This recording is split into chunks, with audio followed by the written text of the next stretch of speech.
कंगना इस रिलीज से पहले मीडिया के सामने पेश करती हैं तो विवाद और ज़्यादा खड़े हो जाते हैं, जैसा कि खड़ा भी हो रहा है। ट्रेलर में एक बात तो यह है कि बीजेपी के नेताओं को बढ़ा चढ़ाकर उनका महिमा मंडन करने की कोशिश की गई है। दूसरी तरफ गांधी परिवार को, नेहरू फैमिली को सत्ता का लालची दिखाया गया है, उनके बीच में सत्ता संघर्ष दिखाया गया है। तीसरा जो विवाद इस पर उड़ा है वो सिखों को लेकर के बड़े सवाल उठाए जा रहे हैं। पंजाब से खासतौर पर ये कहा जा रहा है कि सिखों का इस फिल्म के जरिए अपमान किया जा रहा है।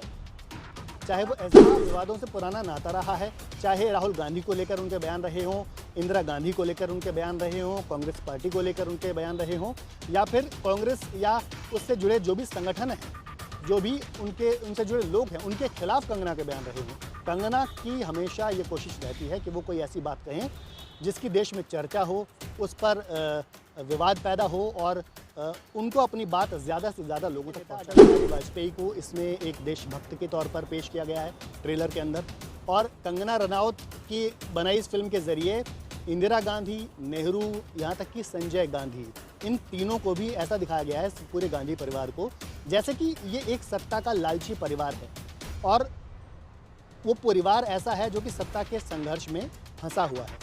और बाद में कंगना ने कहा भी है कि इंदिरा गांधी ने जो कुछ भी अपने जीवन में हासिल किया वो अपने संघर्ष से हासिल नहीं किया, बल्कि उनको नेपोटिज्म के ज़रिए जो भी उपलब्धियां हासिल हुई वो नेपोटिज्म के ज़रिए इंदिरा गांधी वो उसी बेअंत सिंह के बेटे हैं जो इंदिरा गांधी की हत्या के दौरान इंदिरा गांधी के सिक्योरिटी गार्ड्स में से एक थे।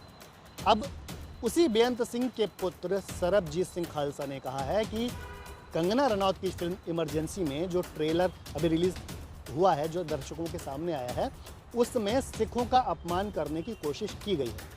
सरबजीत सिंह खालसा ने एक फेसबुक पोस्ट के जरिए ये आरोप लगाए हैं और उन्होंने कहा है कि सिखों को अलगाववादी और आतंकवादी के तौर पर पेश किया गया है, जो कि पूरी तरह से खालसा ये एक तरह से संदेश दे रहे हैं या चेतावनी भी दे रहे हैं कि अगर इस फिल्म को रिलीज़ किया जाता है तो इस फिल्म का एक ख़राब मैसेज जाएगा, ख़ासतौर पर पंजाब में, पंजाब के युवाओं में, पंजाब के सिखों में एक दुर्भावना के तौर पर ये फैल सकता है। इमरजेंसी मूवी जो है, कंगना की जो ट्रेलर आई है वो विवादों में है, शुरू से आते ही विवादों में घिर गई है। क्या कहेंगे, आपकी क्या राय है? देखिए, अगर हम इमरजेंसी फिल्म की बात करेंगे तो सबसे पहले हमें ये ध्यान रखना होगा कि इस फिल्म में कंगना सिर्फ एक एक्टर नहीं है, इस फिल्म की डायरेक्टर भी कंगना है और वन ऑफ द प्रोड्यूसर्स भी कंगना ही है। तो इस फिल्म के ज़रिए कंगना की सिर्फ एक्टिंग दर्शकों के सामने नहीं आ रही है, बल्कि उनका निर्देशन, उनकी सोच, उनका डायरेक्शन और उनकी जो मनी पावर है वो भी इस फिल्म के ज़रिए सामने आ रही है दर्शकों के। जहाँ तक इसके ट्रेलर की बात है तो ट्रेलर में जो चीज़ें दिखाई गई हैं, जो सीन्स दिखाए गए हैं, उनको लेकर कई तरह के सवाल उठाए जा रहे हैं। जैसे कि बीजेपी के नेता अटल बिहारी वाजपेयी को इसमें एक देशभक्त के तौर पर पेश किया गया है ट्रेलर के अंदर, और कंगना रनौत की बनाई इस फिल्म के ज़रिए इंदिरा गांधी, नेहरू, यहाँ तक कि संजय गांधी, इन तीनों को भी ऐसा दिखाया गया है, पूरे गांधी परिवार को, जैसे कि ये एक सत्ता का लालची परिवार है और वो परिवार ऐसा है जो कि सत्ता के संघर्ष में फंसा हुआ है। और बाद में कंगना ने कहा भी है कि इंदिरा गांधी ने जो कुछ भी अपने जीवन में हासिल किया वो अपने संघर्ष से हासिल नहीं किया, बल्कि उनको नेपोटिज्म के ज़रिए जो भी उपलब्धियां हासिल हुई वो नेपोटिज्म के ज़रिए इंदिरा गांधी को हासिल हुई। और इसी बात को जब कंगना इस रिलीज़ से पहले मीडिया के सामने पेश करती हैं तो विवाद और ज़्यादा खड़े हो जाते हैं, जैसा कि खड़ा भी हो रहा है।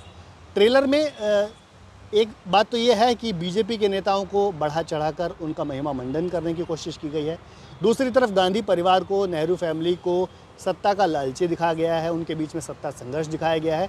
तीसरा जो विवाद इस पर उड़ा है वो सिखों को लेकर है। सिखों को लेकर के बड़े सवाल उठाए जा रहे हैं। पंजाब से ख़ास तौर पर ये कहा जा रहा है कि सिखों का इस फिल्म के ज़रिए अपमान किया जा रहा है, चाहे वो SGPC हो या फिर अन्य धार्मिक नेता हों या फिर जो इंडिपेंडेंट MPs हैं, जैसे कि एक फरीदकोट के MP हैं सरबजीत सिंह खालसा उनका नाम है, और वो निर्दलीय सांसद चुने गए हैं। यहाँ पर आपको ये जानना ज़रूरी है कि जो सरबजीत सिंह खालसा हैं वो उसी बेअंत सिंह के बेटे हैं जो इंदिरा गांधी की हत्या के दौरान इंदिरा गांधी के सिक्योरिटी गार्ड्स में से एक थे। अब उसी बेअंत सिंह के पुत्र सरबजीत सिंह खालसा ने कहा है कि कंगना रनौत की फिल्म इमरजेंसी में जो ट्रेलर अभी रिलीज़ हुआ है, जो दर्शकों के सामने आया है, उसमें सिखों का अपमान करने की कोशिश की गई है। सरबजीत सिंह खालसा ने एक फेसबुक पोस्ट के ज़रिए ये आरोप लगाए हैं और उन्होंने कहा है कि सिखों को अलगाववादी और आतंकवादी के तौर पर पेश किया गया है, जो कि पूरी तरह से गलत है।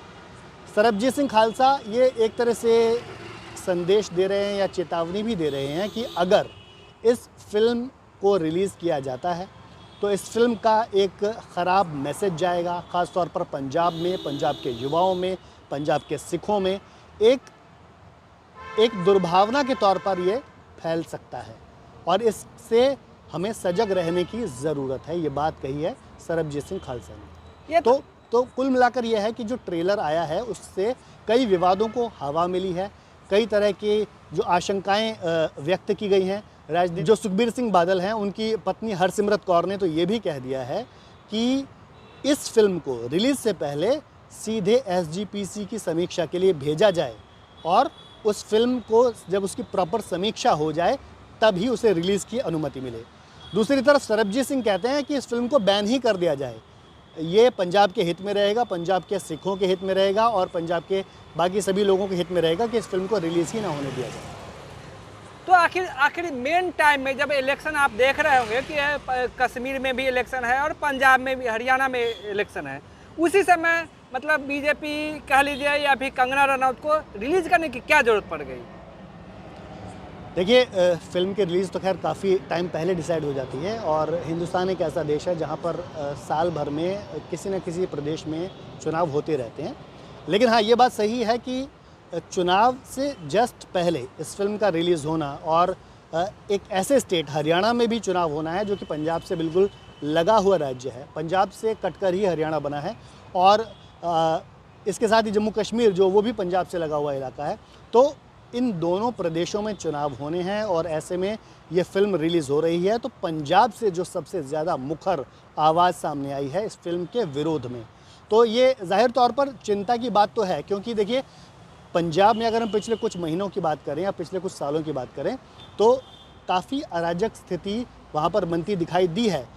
लेकिन साथ ही साथ हमें ये भी देखना होगा कि जो वहाँ पर भगवंत सिंह मान की सरकार है उसने काफ़ी हद तक हालात को काबू में रखने में सफलता भी पाई है। लेकिन फिर भी भले ही कानून व्यवस्था की स्थिति पंजाब में फ़िलहाल ठीक है, जो सरकार वहाँ की लॉ एंड ऑर्डर को अच्छी तरह से संभाल रही है, लेकिन उसके बावजूद हमें कोई ऐसी स्थिति से बचना चाहिए जिससे कि किसी भी तरह की दुर्भावना या कोई वैमनस्य समाज के किसी भी वर्ग के बीच में पैदा हो। तो जाहिर तौर पर ये पंजाब के लिए चिंता की बात तो है। लेकिन देखा जा रहा है जिस तरह से इंदिरा गांधी को दिखाया गया पूरी फिल्म में कि एक सत्ता की लोभी है, लालची है। आप इससे पहले भी देख रहे होंगे बहुत सारे विवाद हुए थे इमरजेंसी को लेकर, तो तमाम जो है जनता जो है उस पर आक्रोशित हो जाते हैं। तो क्या मतलब नीचा कांग्रेस को नीचा दिखाने की कोशिश किया जा रहा है क्या? देखिए, कंगना रनौत की अगर हम बात करें, अभी उनकी फ़िल्म की बात को हम साइड भी करें तो भी कंगना रनौत अक्सर विवादों में रही हैं और जो सबसे ज़्यादा कंगना रनौत की फ़िल्म का विरोध हो रहा है या कंगना का भी विरोध की अगर जो पिछले कुछ हम घटनाओं की बातें करें तो वो पंजाब से ही सामने आई हैं। जैसे कि किसान आंदोलन के दौरान उनके जो विवाद रहे वो लगातार लोगों को नाराज़ करते रहे, उनके जो बयान रहे वो लोगों को नाराज़ करते रहे। और ख़ास तौर पर आपको याद होगा कि वो घटना जिसमें एक CISF की जवान ने, महिला कर्मचारी ने चंडीगढ़ एयरपोर्ट पर कंगना रनौत को एक थप्पड़ भी मार दिया था और वो उसके पीछे की वजह उन्होंने ये बताई थी कि उनकी माँ, उस महिला कर्मचारी की माँ किसान आंदोलन के दौरान बॉर्डर पर बैठी थी और कंगना ने उन लोगों के ख़िलाफ़, यानी कि जो किसान आंदोलन कर रहे थे उन लोगों के ख़िलाफ़ बयान दिया था और उसी बात का गुस्सा उस महिला कर्मचारी ने चंडीगढ़ एयरपोर्ट पर निकाला था जब कंगना वहाँ पहुँची थी। तो कंगना का विवादों से पुराना नाता रहा है, चाहे राहुल गांधी को लेकर उनके बयान रहे हों इंदिरा गांधी को लेकर उनके बयान रहे हों, कांग्रेस पार्टी को लेकर उनके बयान रहे हों, या फिर कांग्रेस या उससे जुड़े जो भी संगठन हैं, जो भी उनसे जुड़े लोग हैं, उनके खिलाफ कंगना के बयान रहे हों, कंगना की हमेशा ये कोशिश रहती है कि वो कोई ऐसी बात कहें जिसकी देश में चर्चा हो, उस पर विवाद पैदा हो और उनको अपनी बात ज़्यादा से ज़्यादा लोगों तक पहुंचाने का मौका मिले। तो आपने देखा होगा ना कि किसानों को उन्होंने बोल दिया कि 5-5 लेने वाली महिलाएं हैं, तो क्या ये बोलना उचित है क्या? देखिए, कंगना को अब आप सिर्फ एक एक्टर के तौर पर ना देखें। कंगना फुल फ्लेजेडली अब पॉलिटिक्स में आ चुकी हैं, तो अब हमें उन्हें एक राजनेता के तौर पर भी देखना होगा।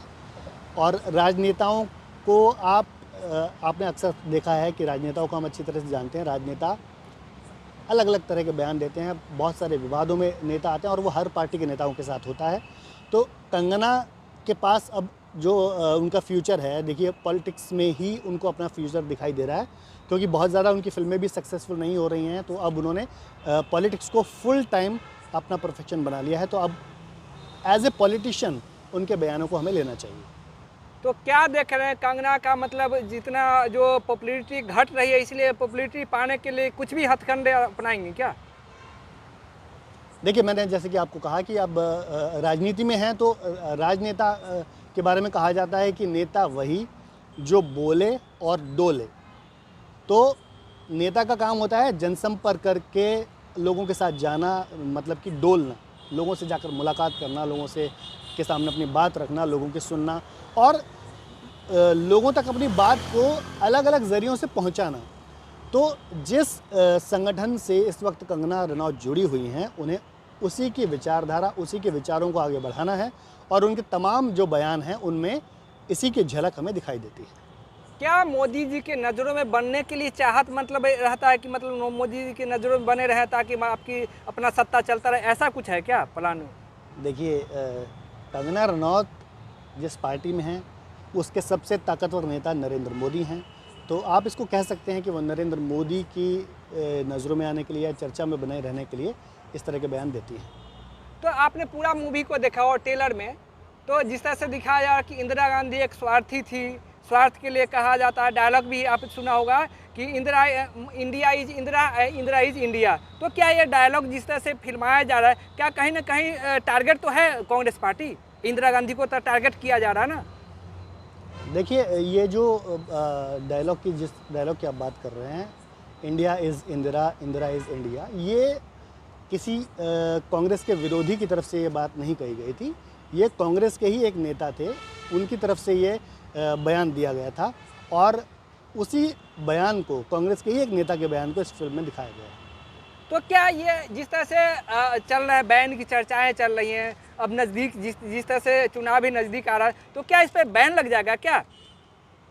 देखिए, वही मैंने आपको स्टार्टिंग में बताया कि पंजाब से जो आवाज़ें आ रही हैं, पंजाब के जो जनप्रतिनिधि, चाहे वो सांसद हों या फिर वो शिरोमणि अकाली दल से जुड़े अन्य नेता हों या फिर एसजीपीसी के जो नुमाइंदे हैं वो हों, उनका साफ तौर पर मानना है कि ये फिल्म जो है वो सिखों का अपमान करती हुई दिखाई दे रही है। कम से कम इसका ट्रेलर तो जो है वो ये संकेत कर रहा है कि इसमें सिखों को सही ढंग से पेश नहीं किया गया है, उन्हें अलगाववादी या फिर आतंकवादी के तौर पर पेश किए जाने का आरोप पंजाब के जो संगठन हैं वो लगा रहे हैं।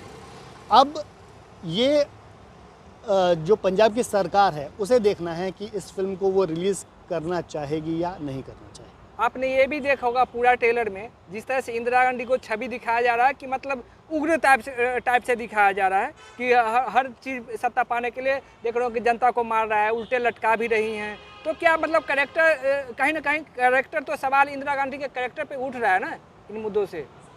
देखिए, फिल्म में इमरजेंसी के दौरान हुई घटनाओं का जिक्र है। तो इमरजेंसी के बारे में हमने अनेकों कहानियाँ भी सुनी हैं और आपने भी सुनी होंगी। इमरजेंसी में जिस तरीके का बर्ताव किया गया था वो भी, उसकी भी कई तरह की घटनाओं के जिक्र हैं। तो उसी को शायद इस फिल्म में दिखाने की कोशिश की गई है। कई मुद्दों को, कश्मीर जैसे मुद्दों को भी उठाया गया है कि मतलब उन्होंने कुछ समझौता किए थे, तो उसके बारे में क्या कहेंगे?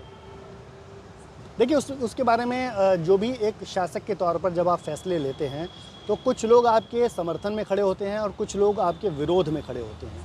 तो अक्सर ये कहा जाता है कि किसी फिल्म में किसी भी घटना का या किसी भी फैसले का एक पक्ष दिखाया गया है, दूसरा पक्ष इग्नोर कर दिया गया है। वहीं किसी दूसरी फिल्म के बारे में कहा जाता है कि उस फिल्म का दूसरा पक्ष दिखाया गया है और एक पक्ष छुपा लिया गया। तो इस तरह के आरोप अक्सर कई फिल्मों पर लगते रहे। आपका क्या मानना है, क्या मतलब बैन होगा या नहीं होगा? जनता तो मतलब दुखी है, देखा जाए तो तमाम मुद्दे उठ रहे हैं, सोशल मीडिया पे भी बहुत सारे बैन का चर्चाएं जोरों से है, तो क्या कहेंगे इस पर? बैन होना चाहिए या नहीं होना चाहिए? देखिए, फिल्में इस देश में कई बार बैन होती रही हैं पहले भी। तो अभी ये जो भी संबंधित राज्य सरकारें हैं उनका फैसला होगा कि उन्हें अगर लगेगा कि जो ज़मीनी स्थिति है, जो कानून व्यवस्था के हालात हैं, वो इस बात की इजाज़त नहीं देते कि फ़िल्म को चलने दिया जाए, तो वो हो सकता है कि इसको बैन करने का फ़ैसला भी ले सकती है। तो क्या हरियाणा में बंद हो जाएगा क्या? हरियाणा में नहीं चलेगा या सभी स्टेट में नहीं चलेंगे? देखिए, ये तो राज्य सरकार के हाथ में है, राज्य सरकार को फैसला लेना होता है। वही मैंने आपको बताया कि वो अपने स्टेट में जो हालात हैं उनको देखकर फैसला लेती है।